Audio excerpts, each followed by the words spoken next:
मैं माँ थी, ज़ाहिर है वो मेरे से बहुत अटैच था, लेकिन वो ना ये बात ज़रूर कहता था कई दफ़ा अपनी बीवी के सामने भी, जब मैं उसके पास गई हुई थी जड़ी कस में, कि मैं अपने बच्चों को फ़ौज में भेजूँगा। तो बीवी इस पर कहती थी कि नहीं, मैं ऐसा टफ़ टाइम गुजार रही हूँ, मैं अपने बच्चों को तो नहीं भेजूँगी भाई, 3-3 4-4 महीने में इस तरह।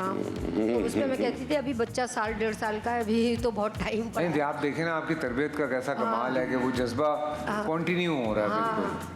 तो जब उसकी बॉडी आई हमारे घर, तो आके रखी गई, तो शक्ल खोली गई, तो उसकी बीवी बैठी, मैं भी थी साथ बैठी हुई, तो उसकी बीवी ने उस पर शीशे पे हाथ रख के ये कहा कि, यही कहा कि आप तो कह रहे थे कि मेरी गाड़ी में सब कुछ लगा हुआ है, ये कैसे आईडी ब्लॉस हो गई, इस तरह की उसने एक आध बात की। फिर उसने कहा कि मैं 3 और जवान शहीद हुए थे गालिबन।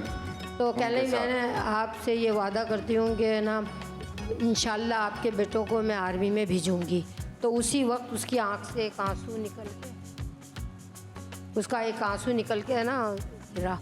तो ना ये चीज़ हमने अपने आँख से देखी कि ना वाकई में वो, यानी कैसा किस चीज़ का था वो, कुछ भी था।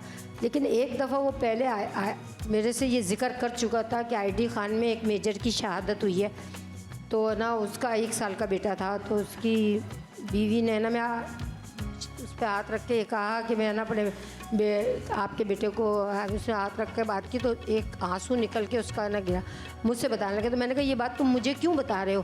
कह रहे अम्मी शहीद ज़िंदा होता है। तो मैंने कहा बहरहाल जो भी बात आप मुझे बता रहे हो, क्या मैं आपको उसकी क्लिक बताऊँगा। मैंने नहीं बेटा, मुझे ऐसी कोई क्लिक नहीं देखनी, जो अल्लाह को मंजूर होगा वो होगा, बस